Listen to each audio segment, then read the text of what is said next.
Mesdames, Messieurs, bonjour.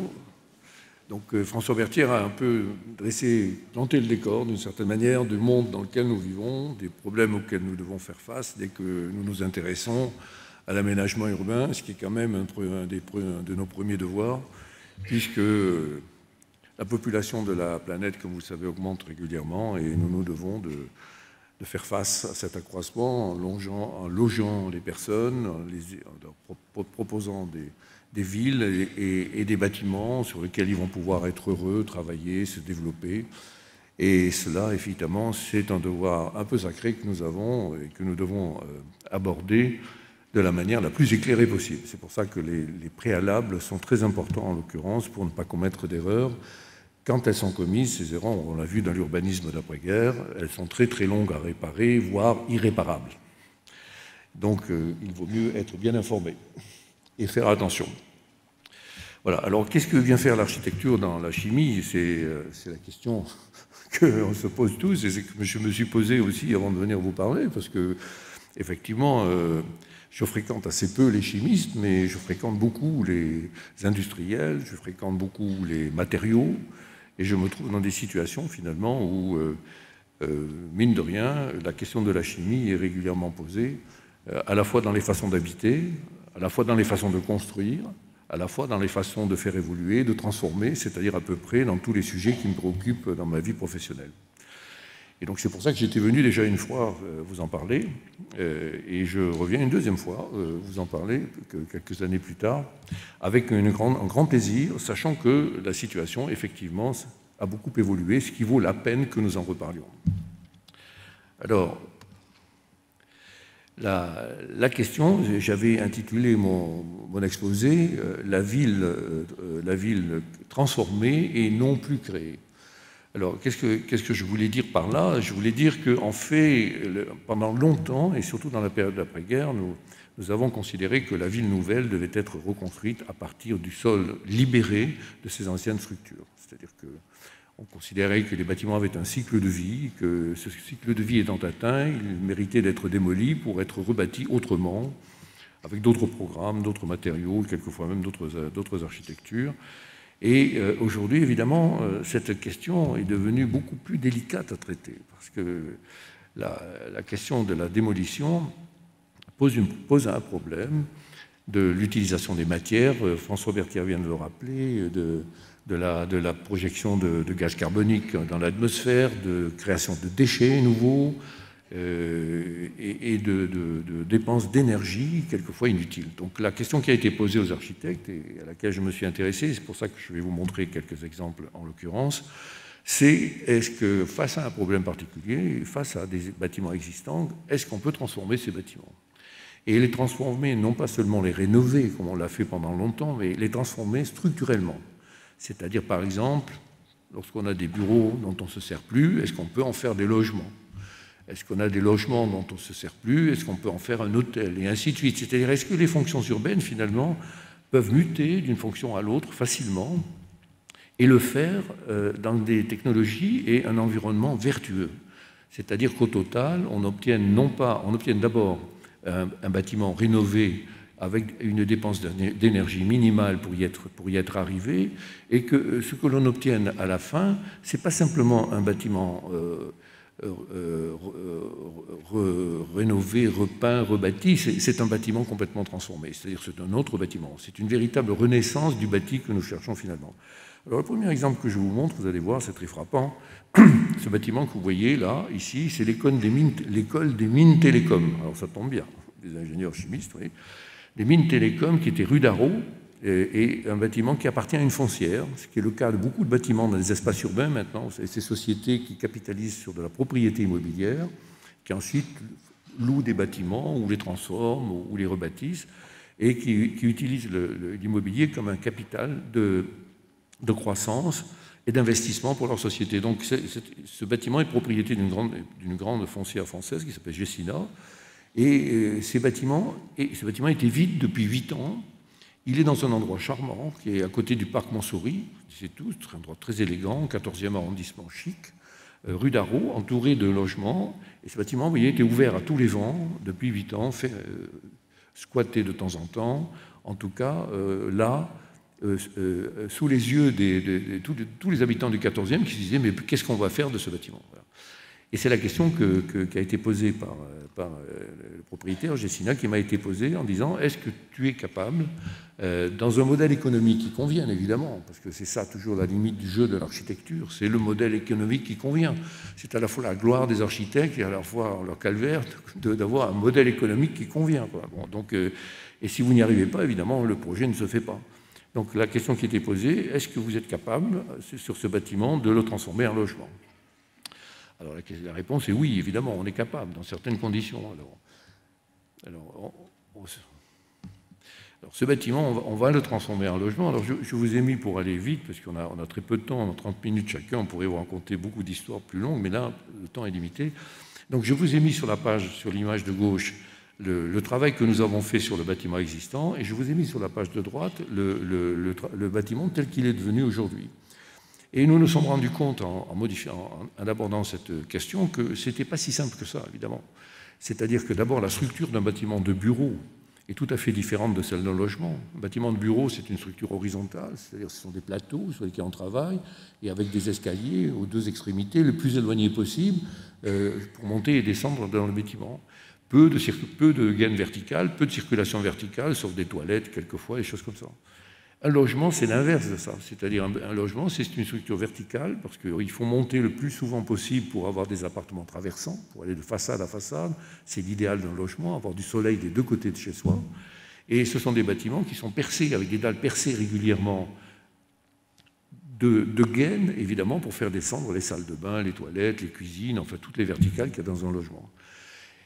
Ensuite, ce sont des bâtiments qui sont très sensibles à l'isolation phonique, évidemment. Quand on habite, on ne veut pas entendre son voisin, c'est moins sensible pour les bureaux.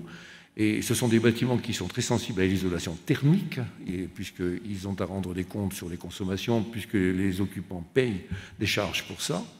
Et donc, ce sont des bâtiments qui s'ouvrent sur l'extérieur, alors que les bâtiments de bureaux, en général, en tout cas ceux qu'on avait connus jusqu'à aujourd'hui, sont refermés à l'intérieur d'une enveloppe que l'on chauffe ou que l'on climatise l'été, mais qui communique peu directement avec l'extérieur, parce que quand on travaille, en général, on ne voit pas beaucoup sur les balcons, alors qu'un logement, au contraire, c'est un espace dans lequel on veut avoir un contact avec l'extérieur, on veut sentir le temps qu'il fait, on veut aller dehors, on veut respirer, on veut avoir de l'air frais. Dans sa chambre, le matin, on veut ouvrir les fenêtres. C'est-à-dire que tout ça semble très peu compatible quand on met bout à bout, et a priori, ces deux sujets. Et pourtant, nous nous sommes lancés dans cette aventure, et vous allez le voir, pour y arriver, les travaux sont considérables. Mais ça valait la peine. Donc voilà les travaux que nous avons faits. Vous voyez, ces fenêtres de bureau sont devenues des loggias avec des balcons. Nous avons changé le rythme des fenêtres. Vous voyez que les vides qui étaient dans les bâtiments de bureaux ont été remplis par des loggias et des balcons aussi pour faire des espaces extérieurs pour le bâtiment. Et vous voyez quelque chose que je vais vous commenter tout à l'heure, c'est-à-dire que le bâtiment n'a pas la même hauteur. Le bâtiment de logement n'a pas la même hauteur que le bâtiment de bureau. Vous voyez ici que toutes les façades, y compris les murs pignons, c'est-à-dire ceux qui étaient opaques dans le bâtiment de bureau, n'ont pas été acceptables pour les bâtiments de logement. Il a fallu percer des baies, des fenêtres, des portes-fenêtres, installer des balcons. Et là, vous voyez que pour arriver au modèle économique, si nous restions dans le volume d'origine du bureau, c'était impossible. C'est-à-dire que nous dépensions plus d'argent que ce que la foncière avait comme valeur capitalisée du bâtiment. Et donc l'opération ne se serait pas faite. Elle ne s'est faite qu'à la condition d'agrandir le volume existant du bâtiment. Alors nous l'avons agrandi, vous l'avez vu sur les images précédentes, en mettant des loggias, des balcons et en poussant des murs pour faire des pièces vitrées sur l'extérieur, mais nous l'avons aussi agrandi en mettant des étages supplémentaires. Et ces étages supplémentaires, vous en voyez un ici sur cette image, nous les avons faits en bois. Pourquoi en bois? François Berthier vous l'a dit, le bois est vertueux, il séquestre le carbone d'une manière spectaculaire, et il est plus léger et plus facile à installer que le béton, qui aurait été une extension naturelle, puisque l'immeuble existant était en béton. Nous l'avons fait en bois. Donc le bois séquestre le carbone, pas d'émissions de carbone.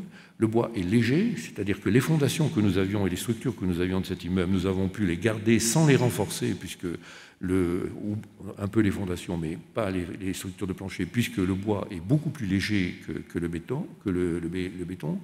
Et de plus, le chantier est beaucoup plus simple et beaucoup plus agréable. Or, quand on travaille dans un site urbain, on est au milieu de zones bâties, avec des gens qui ne veulent pas voir arriver des camions de béton tous les jours, de la poussière, de la boue, du bruit. Là, quand on construit en bois, c'est très simple. On arrive avec des éléments préfabriqués et on les installe comme un jeu de construction. Voilà. Donc c'est ce que nous avons fait. Vous voyez ici quand même que pour y arriver, il faut rentrer dans une certaine forme de complexité. Ce n'est pas simplement acheter des poutres, des lames de parquet chez le marchand de bois du coin et clouer tout ça ensemble. Ce sont des complexes que nous fabriquons ici, assez sophistiqués, qui font face donc aux questions de structure et de portée, puisque nous avons agrandi les portées à l'intérieur du bâtiment, qui font face à l'isolation phonique, puisqu'il faut absolument être performant en isolation phonique dans les logements, et qui ensuite, vous le voyez ici, permettent de se construire facilement. Alors petit à petit, vous le voyez, ce bâtiment avance, il se reconstruit complètement, et nous nous sommes demandé, vous voyez, alors, donc nous avons obtenu ici 120 logements locatifs, dont 20 logements sociaux, qui ont été construits, et l'intérieur aussi, vous le voyez, complètement rénové.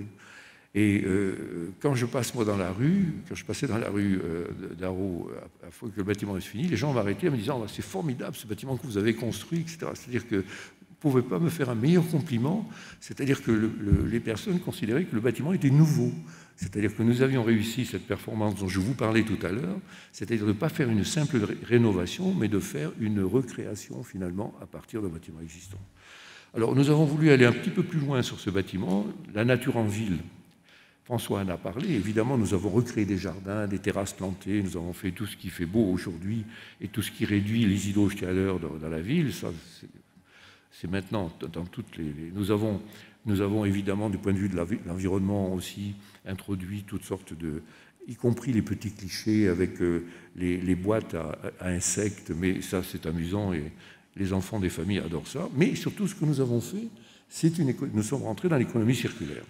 Et ça, c'est la première fois de ma vie que je faisais ça. J'étais très sceptique là-dessus, mais regardez, ça a marché. C'est-à-dire que nous avions la chance d'avoir une foncière qui a un patrimoine immobilier très grand et qui avait démoli, malheureusement, un certain nombre d'immeubles en mettant de côté des éléments de ces immeubles, des radiateurs, vous le voyez sur cette image, des radiateurs, des parquets, des carrelages, des revêtements de murs, des toilettes de WC, des équipements de salle de bain.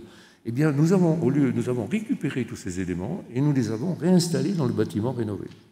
Et vous le voyez sur ces images, si je ne vous l'avais pas dit, vous auriez tout à fait imaginé que cet environnement était tout neuf et reconstruit. Donc, il est tout à fait possible, là aussi, de repartir dans une économie circulaire sur toute une série d'éléments qui, là aussi, diminuent l'impact évidemment, l'impact de ce bâtiment sur l'environnement. Bon, voilà ce que ça donne au total. Vous voyez, ce bâtiment est très joli, il a été refait, il a reçu des prix maintenant d'architecture. Voilà. Donc, comme nous étions confrontés à cette expérience et que nous nous sommes dit, oh là là, ça marche cette histoire, nous allons continuer, quoi. Et donc, on a eu une petite notoriété dans le domaine, parce que peu d'architectes se sont attaqués à ça. Évidemment, c'est assez complexe au départ, et même un peu rebutant, parce qu'on ne sait pas très bien ce qu'on va obtenir finalement à la fin. Nous nous sommes attaqués au monde industriel. Donc là, ici, vous voyez l'ancien siège de Suez, la compagnie des eaux, qui est à Rueil, à la limite de Suresnes, et qui lui aussi était fermé depuis un bon moment. Et là, nous avons fait le même traitement que celui que je viens de vous montrer. Donc les mots que j'ai utilisés pourraient être réécrits là. Et là, la seule chose que nous avons faite, nous sommes allés plus puissamment, je dirais, à l'intérieur de la rénovation. D'abord, nous avons gardé des parties du bâtiment existant qui, a priori, n'auraient pas dû être gardées parce qu'on se demandait ce qu'elle allait devenir. Vous voyez l'image de gauche en haut, c'est un pont qui est tenu par des poteaux en béton et qui surplombait des anciens bâtiments en briques qui étaient les anciens bâtiments industriels de la société de Grémont qui avait fondé Suez dans les débuts du siècle, ou la première moitié du XXe siècle, oui. Et donc, on a gardé tout ça, et là, nous avons tenté de garder comme un palimpseste, si vous voulez, en écriture, les traces les plus profondes possibles et les plus anciennes possibles des bâtiments existants. Exercice très très périlleux. Donc on a quand même été obligé de démolir, vous voyez un peu ce qui est bleu sur la haut des immeubles, les toitures, là-haut. Nous avons reconstitué des rooftops. Alors ça, maintenant, dans les logements, on adore. C'est-à-dire faire des terrasses, planter, faire des lieux pour y aller. Et petit à petit, vous voyez, le nouveau bâtiment est arrivé. Nous avons été obligés de changer les rythmes de structure, évidemment, puisque les rythmes de structure des bâtiments tertiaires ne sont pas les mêmes que ceux de l'habitation. Donc il a fallu réécrire les façades, réécrire les percements, réécrire l'architecture. Et vous voyez les images de gauche ici vous montrent l'ancien bâtiment, et les images de droite vous montrent le bâtiment rénové et transformé en logement. Voilà, donc vous voyez sur les différents aspects ici. Les plans ici, évidemment, ont été transformés aussi, c'est ce que je vous disais tout à l'heure. Vous voyez, le plan de droite, il est devenu des logements à partir du plan de bureau, qui est celui de gauche, qui n'avait rien à voir avec celui-là, ni sur la structure. Vous voyez que sont apparus des loggias et des balcons, sont apparus des pièces d'eau, sont apparus les cages d'escalier sont apparues au milieu du plan pour permettre des éclairages transversaux sur les plateaux. Vous voyez ici que le bâtiment qui a été reconstruit a fait appel à des technologies extrêmement avancées sur la reconstruction des plans de façade, pour la thermique, pour l'isolation, pour la ventilation, pour la structure et pour la finition. Et voilà ce qu'on obtient à la fin. Donc aujourd'hui, si je vous montre ce bâtiment, vous pouvez, dans un premier regard, penser que c'est un bâtiment neuf, mais en le regardant de plus près, vous allez trouver les traces du pont de tout à l'heure, vous allez trouver les traces des grands poteaux. Et donc le bâtiment, à quelque sorte, raconte l'histoire de sa vie et a une deuxième vie, et même dans ce cas, une troisième vie, puisque l'époque de Grémont était sa première, l'époque de Suez sa deuxième, et l'époque des logements sa troisième. Il est fait par Covivio, qui est une de nos grandes sociétés de promotion, et il rentre lui aussi dans le modèle économique dont je vous parlais tout à l'heure. Donc ces deux expériences, qui sont maintenant très regardées par l'ensemble du milieu, démontrent que la transformation de la ville, et non pas la reconstruction, est possible dans un modèle économique acceptable.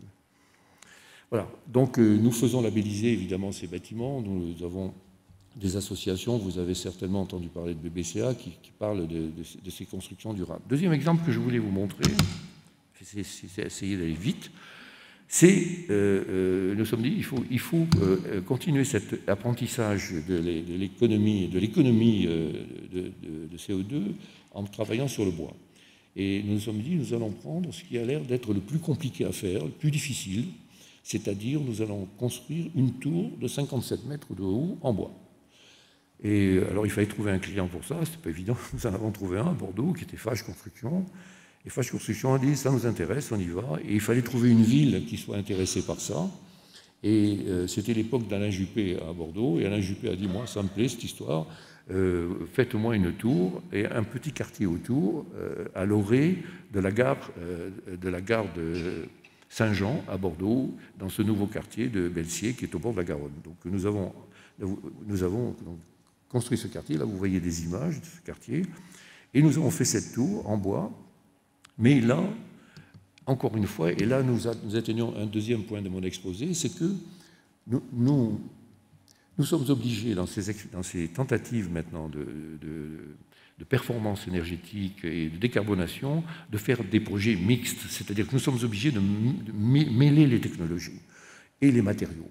C'est-à-dire nous ne pouvons pas faire un immeuble entièrement en béton, ou entièrement en bois, ou entièrement en briques, etc. Nous sommes obligés, selon les circonstances, de trouver les assemblages les plus optimisés, si j'ose dire, selon les efforts que les bâtiments ont à subir et selon les performances que nous souhaitons leur voir accomplir. Et là, nous atteignons d'ailleurs un point que je n'ai pas développé dans ma conférence, mais qu'il serait intéressant de discuter, surtout avec vous, qui est l'arrivée de l'intelligence artificielle dans ce système. Et je l'utilise maintenant, puisqu'en réalité, nous découvrons que la manière de travailler, c'est une optimisation de système. L'architecture se transforme dans cette matière. Nous avons des paramètres, nous avons un algorithme qui nous permet de traiter l'optimisation de ce système, et nous intervenons sur les paramètres et sur leur optimisation. C'est exactement le cas ici de la structure, puisque vous voyez, cette tour, elle est en bois, mais elle n'est pas entièrement en bois. Elle avait les pieds dans l'eau, puisque nous sommes au pied de la Garonne, donc le bois, on ne pouvait pas le mettre dans l'eau. Donc on a fait un socle en béton, et pas de parking dessous, c'était dans l'eau. Elle est à 6,2 sur l'échelle de Richter, puisque j'avais découvert ça, que Bordeaux était soumis au tremblement de terre. Je croyais qu'il y avait que des tremblements politiques à Bordeaux, mais là, il y a des tremblements de terre aussi. Et donc, 6,2, c'est beaucoup pour le bois. C'est-à-dire que le bois, qui est un matériau d'assemblage, n'aime pas être secoué. Et donc, il fallait le contreventer puissamment. Donc, il a fallu faire comme un gâteau d'anniversaire, si vous voulez, un socle en béton et une bougie en bois, une bougie en béton au milieu, qui contient les cages d'escalier et les ascenseurs et qui contrevente le système. Tout le reste est en bois. Les planchers sont en bois, les voiles sont en bois, et les façades que j'avais décidé, moi, de faire en bois léger, puisqu'elles n'étaient pas porteuses. Nous avions récupéré du chêne et du châtaignier des forêts du Périgord pour faire les structures de façade, les structures extérieures. Donc nous n'avions pas besoin de béton à ce moment-là. Je voulais les faire en copeaux de bois, de caisses de Bordeaux, de vin de Bordeaux, que là, en général on jette et on brûle, et qui fait un isolant formidable pour les façades. Alors là, les pompiers m'ont dit, non, là, ça suffit, vous nous avez assez embêtés avec cette tour, vous n'allez pas en plus nous mettre des copeaux de bois sur les façades. En plus, c'était le moment où la tour à Londres avait fait parler d'elle, vous vous en souvenez sans doute, sur les incendies de façade, donc on n'a pas pu le faire. Mais sinon, l'ensemble du bâtiment est en bois. Et les balcons, vous le voyez, ont été fabriqués off-site, c'est-à-dire puisque là aussi, quand on habite au bord de la Garonne à Bordeaux et qu'on domine cette ville merveilleuse, ce qu'on veut, c'est sortir, pouvoir déjeuner avec les copains sur les balcons, regarder la ville et être bien au soleil quand il fait beau. Voilà. Donc il fallait faire des balcons. Et nous avons été obligés d'inventer, et un brevet a été déposé par Eiffage, des pièces mixtes, c'est-à-dire des pièces de métal qui permettent de reprendre les efforts du balcon, que vous voyez ici, qui sont de 4,50 m de portée quand même, de reprendre les efforts de levier de ces balcons sur les pièces verticales de bois. Et là, il y a une pièce en métal qui reprend ces efforts. Donc ces bâtiments sont de plus en plus mixtes du point de vue des technologies. Voilà, une image qui vous donne l'idée de ça. Et vous avez tous les critères que cette tour remplit. C'est une tour qui a été vendue en appartement privé. Il y a 100 logements à l'intérieur. La tour a été, parce que c'était une tour un peu expérimentale, vous le reconnaîtrez, et elle a été un petit peu plus chère à construire que d'habitude, donc elle a été plus chère à vendre. Et mon client Eiffage se disait, on va avoir du mal à vendre ces appartements, nous sommes un peu au-dessus du marché de Bordeaux. Eh bien, les 100 logements de cette tour se sont vendus en une semaine, chers amis. Donc, il y a eu un engouement sur ce projet, donc comme quoi la population est sensible aux efforts que nous faisons. Le bois nous a éclairé sur un point qui est très important, c'est la filière bois, c'est-à-dire que pourquoi est-ce que le bois est plus coûteux en France qu'au Canada, par exemple? Une des raisons principales, c'est que les métiers qui contribuent à partir de la forêt, de la plantation, jusqu'à la livraison du bois sur un chantier pour faire un bâtiment, tous ces métiers sont dispersés, sont séparés les uns des autres, et il faut passer de l'un à l'autre pour arriver de la plantation de l'arbre à la fabrication de l'élément. Et tout ça augmente le coût chaque fois que vous changez de métier. C'est-à-dire que vous prenez les plus-values chaque fois, alors que les Canadiens ont intégré l'ensemble de la filière. Ils ont fait une filière qui est continue de la plantation de l'arbre jusqu'à la livraison des éléments en bois. Donc nous nous sommes dit, c'est ça qu'il faut faire. Et nous avons du retard dans ce pays, beaucoup de retard. Donc il a fallu restructurer la filière. Nous avions une opération dans le centre de la France, à Tours. Et nous avons dit, nous allons utiliser, puisque c'est une zone forestière, comme vous savez, avec des grandes forêts, nous allons utiliser ces forêts pour faire progresser cette filière de fabrication. Et donc nous allons créer à Tours, d'abord, une maison du bois, c'est-à-dire un lieu dans lequel tous ces métiers vont pouvoir discuter et se mettre à la suite les uns les autres, voire même se fondre les uns dans les autres quand c'est possible.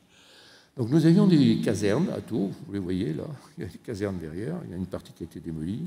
Nous avions des restes des opérations d'après-guerre, vous voyez ces immeubles ici, qui font partie de la période que François a citée tout à l'heure, post-corbusienne, là, c'est-à-dire, ce n'est pas une période très glorieuse pour notre pays, hein, c'est-à-dire l'application des principes de Le Corbusier mise bout à bout avec l'urgence de la construction de l'après-guerre, vous voyez ce que ça donne, hein, ça donne des bâtiments. Et aujourd'hui, c'est ce que je vous ai dit tout à l'heure, ceux-là, par contre, on ne sait pas trop quoi en faire. Hein. Ils sont très difficiles, d'abord ce sont déjà des logements, et on a du mal à les rénover. Donc c'est pour ça qu'il faut faire attention à ce qu'on fait en matière d'immobilier et d'urbanisme. Donc nous avons gardé les écuries de ces casernes, et vous allez voir ce qu'on en a fait. On en a fait ça. C'est-à-dire qu'on en a gardé une partie. Autrement dit, on a fait de l'architecture aussi, parce que quand même, mon métier, c'est de faire de l'architecture, c'est pas uniquement de faire de la mise bout à bout des filières de construction du bois, mais ce ne sont que des outils pour y arriver. Mais là, nous avons fait de l'architecture, et nous avons créé un pont en bois qui s'appuie sur ces anciennes écuries, que nous avons gardées dans leur structure bois aussi, vous allez voir à l'intérieur, et c'est devenu le centre national de discussion de FIBois, qui est la filière bois qui rassemble tous les artisans et tous les ingénieurs, tous les acteurs finalement qui travaillent sur la filière bois.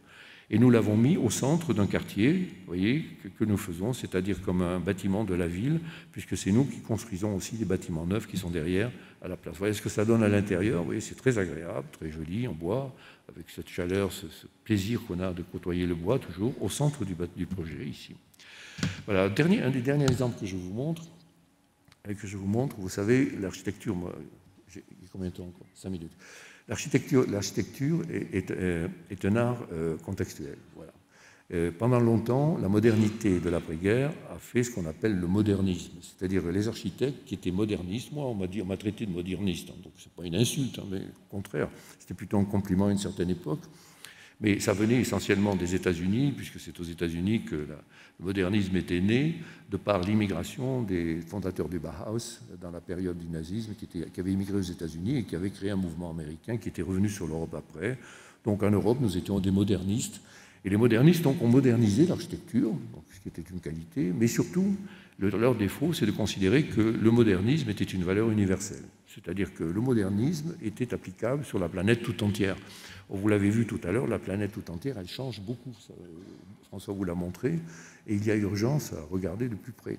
Et donc, ce modernisme donc, était appliqué à la planète tout entière. C'est-à-dire que les modernistes considéraient qu'un bâtiment, que vous les construisiez à Paris, à Londres, à Francfort, à Bombay ou n'importe où, quand il était moderne, il était valable, il avait les mêmes qualités. Voilà. Et ce modernisme a fini par atteindre, comme le postmodernisme d'ailleurs dans la période antérieure, une limite de jeu les architectes ont fini par considérer que ce modernisme ne correspondait plus aux désirs des populations qui cherchaient à mettre en avant ce que Norbert Schultz, Christian Norbert Schultz, ce grand architecte finlandais, appelait le génie du lieu. Voilà. Moi, j'appelle ça la chimie du lieu aujourd'hui. Donc, le génie du lieu, c'était l'idée que chaque lieu avait une caractéristique culturelle particulière et que vous ne pouviez pas construire le même bâtiment partout. Il pouvait être moderne, mais il devait être adapté à la culture, au lieu, aux sociétés qui vivaient là, aux désirs, aux besoins de la population, et que donc il fallait créer cette contextualité sur les bâtiments. Donc, cette contextualité nous a beaucoup tracassés. Et vous avez vu aussi que sur les images que vous a montrées François Bartière, la ville se concentre, c'est-à-dire qu'au lieu de se disperser comme elle l'a fait pendant le XXe siècle, aujourd'hui elle se concentre sur des points lumineux que vous avez vus sur le globe terrestre et surtout sur le littoral. Et dans les années 2050, il est prévu que 75% de la population mondiale vive dans des villes et dans des agglomérations. Et donc cette contextualité, nous avons voulu la mettre à l'épreuve sur un sujet très délicat. Je n'ai pas beaucoup de temps pour vous en parler, mais je vous le montre. C'est-à-dire, nous sommes allés à Madagascar, où nous avions été appelés pour construire une petite école. Et cette petite école devait être construite avec 50 000 €, nous avions de crédit, nous n'avions pas plus d'argent, et nous n'avions rien pour le faire, sinon les idées que nous allions apporter nous-mêmes. Voilà. Et donc nous avons décidé de la construire, cette petite école, vous la voyez là, nous avons décidé de la construire avec de la brique crue séchée. Donc nous avons travaillé avec Crater, vous connaissez, je l'ai vu cité dans les pliants que vous m'avez donnés, qui est un groupe de spécialistes lyonnais qui travaillent avec les matériaux biosourcés et les matériaux naturels. Et nous avons donc cherché des carrières qui pourraient amener de l'argile là-bas, puisqu'il faut de l'argile pour faire ça, de l'argile humide, que nous mélangeons avec d'autres substances, vous le voyez, et de décider que ce serait la population qui fabriquerait cette école. Et donc, pour ça, il fallait fabriquer 30 000 briques. 30 000 briques. Et donc, nous avons éduqué la population, nous sommes allés, nous avons appris aux Malgaches à faire ce mélange, vous les voyez en train de le faire. C'est surtout les femmes qui travaillent, vous remarquerez. Et donc, elles ont fabriqué, et nous leur avons donné des presses pour qu'ensuite elle fasse des briques à partir de ça. Donc vous les voyez, elles sont magnifiques là, sur cette photo. Elles sont très fières des briques, elles peuvent l'être. Et vous voyez les briques qui sont à sécher, et nous avons fait sécher ces briques pendant 2 ans. Vous les voyez ici, sur le truc, pour qu'elles soient parfaitement sèches. Voilà. Et une fois qu'elles ont été séchées, donc, elles ont fabriqué cette petite école où il y a des logements pour les professeurs, modernes cette fois, où il y a 80 petites frimousses là, qui s'éduquent, c'est magnifique, c'est une vraie récompense pour nous de voir ça. Et puis, vous voyez ici le point où nous en sommes arrivés quand l'école a été livrée. Alors ça, c'est pas moi qui l'ai mis, la brousse à droit à l'éducation, ce sont la population ça s'appelle, c'est dans le nord de Madagascar, ça s'appelle Majunga. Et oui, c'est la population de Majunga qui a mis cette population. Mais vous voyez dans quel état ils ont mis le site. Regardez, ils ont ravagé le site parce qu'ils ont brûlé tous les bois qui traînaient pour faire de la cuisine, pour faire du feu, pour faire toutes sortes. Donc il fallait arrêter ça. Et l'idée de la brique crue a permis d'arrêter ça. Parce que voilà ce que 10 ans plus tard, l'école est devenue. Vous la voyez au milieu, là, elle a engendré un petit village. Elle a reconstitué toute la nature ici, et c'est pour nous une grande fierté de noter qu'un simple petit geste comme ça, de 50 000 €, avec beaucoup de patience, d'intelligence et d'opportunité, dans le bon sens du terme, peut arriver à reconstituer un petit village. Les bétons bas carbone, je ne vous en parle pas, mais parce que François vous en a parlé ici, vous le voyez, on vient de les utiliser pour le siège de Vinci, qui est une grande société de construction qui voulait utiliser ça. La mixité des usages, je vous en ai parlé, donc il y a de nombreux bâtiments que nous avons dessinés et qui utilisent ça. Vous le voyez ici, nous avons utilisé ce matériau avec un grand bonheur qui est de l'éthylène, tétrafluoroéthylène, qui donne une espèce de toile transparente, magnifique, vous le voyez ici, et qui permet de couvrir les bâtiments. Donc ça, c'est le bonheur de l'architecte, c'est de découvrir qu'avec des matériaux qui viennent de la chimie, qui ne sont pas faits pour ça. Nous faisons du détournement de matériaux finalement, mais c'est pour la bonne cause. Voilà. Vous voyez, et le bâtiment est incroyable. Il est mixte aussi, puisqu'il y a à l'intérieur des bureaux, des commerces, des cinémas, etc., un hôtel, des bureaux. Il fait le bonheur de Bordeaux. Nous avons renouvelé cette expérience à Metz, sur une friche urbaine derrière la gare de Metz. Vous voyez, on est parti de ça. Et là, j'ai mis cette image parce que elle est importante pour vous. C'est que je voulais vous dire que pour arriver à faire ces travaux, il faut changer de méthode de travail aussi. Nous ne pouvons pas travailler comme nous travaillions dans le passé. Et c'est pour ça que je vous ai parlé de l'intelligence artificielle, des collaborations, des groupes que nous faisons avec les ingénieurs intégrés, architectes et ingénieurs pour arriver à fabriquer ces bâtiments complexes. Vous le voyez ici, nous avons construit un quartier de 80 000 m² à Metz qui est construit maintenant et qui accomplit toutes ces... Vous avez des verres ici, je pense que cet après-midi, on va vous parler du verre. Et dernière image, ici, sur cette image que vous voyez un bâtiment de logement en haut, vous voyez un club de sport en dessous, vous voyez un bâtiment de bureau sur la gauche, vous voyez des restaurants en bas, un étage de commerce et encore des logements en fond. Donc vous voyez que ce bloc intègre en réalité 4 à 5 fonctions à lui tout seul. On n'est plus dans la situation où on prend un terrain, un bâtiment, un terrain, un bâtiment, un terrain, un bâtiment. C'est-à-dire on prend les terrains et les blocs urbains que nous construisons sont totalement mixtes. Vous voyez, et ça donne quand même architecturalement d'assez jolis résultats. Voilà, merci beaucoup.